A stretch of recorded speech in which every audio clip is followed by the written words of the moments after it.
ازيكم عاملين ايه؟ النهارده وصفتنا حلوه قوي هتعجبكم. عندي سمك فيليه بقشر البياض تحفه جدا، ورز طبعا وسلطه وجرجير. ويلا ونقول بسم الله الرحمن الرحيم ونبتدي. معايا كيلو الا ربع سمك فيليه قشر بياض، وعندي ليمون طبعا، وعندي توم، وعندي ملح وكمون وكزبره ناشفه،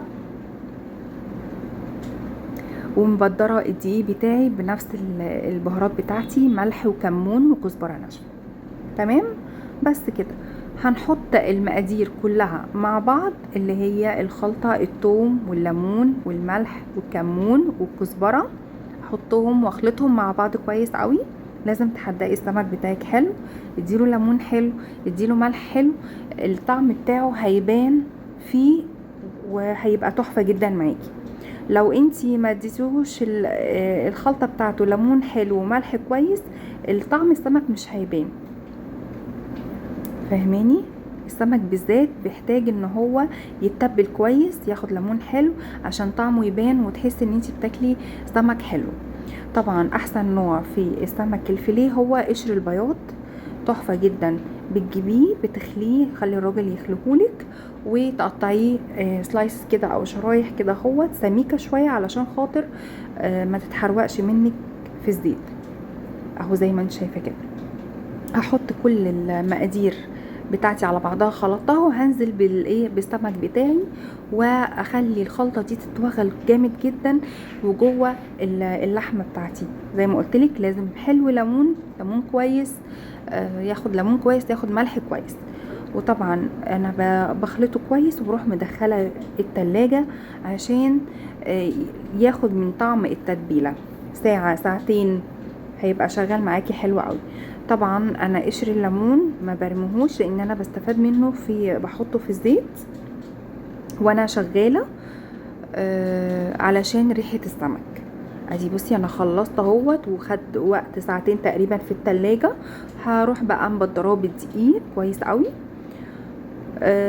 وانفضه من الدقيق اهو زي ما انت شايف كده، اغلفه كويس قوي بالدقيق وانفضه من الدقيق عشان الدقيق بتاعي ما ينزلش في الزيت ويتحرق. بس بخلص الكمية بتاعتي، وبعدين بحط طاسة على النار فيها زيت زي ما هتشوفي دلوقتي، زيت حامي غزير، وبتحطي السمك بتاعك يتقلي. طبعا احنا عارفين ان السمك ما بياخدش وقت خالص على النار. اهو بخلص الكمية وهقلي معاكم دلوقتي.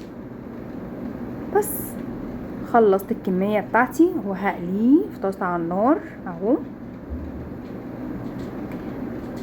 قشر الليمون انا مش برميه زي ما قلتلك عشان ريحة السمك.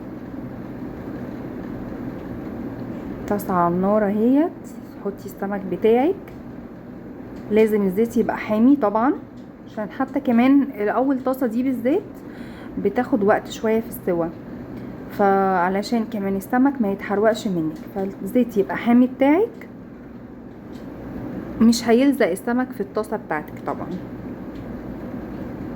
ممكن طبعا تعمليه في القلاية، مش هياخد دقيقتين بالظبط ويبقى تحفة جدا. ما عندكيش قلاية الزيت اللي هي اللي بالكهرباء دي، خلاص تستخدمي عادي جدا زي ما انا شغالة كده، مش هيقول لا يعني السمك، وكله هيبقى حلو اهو. بصي اللون تحفة جدا.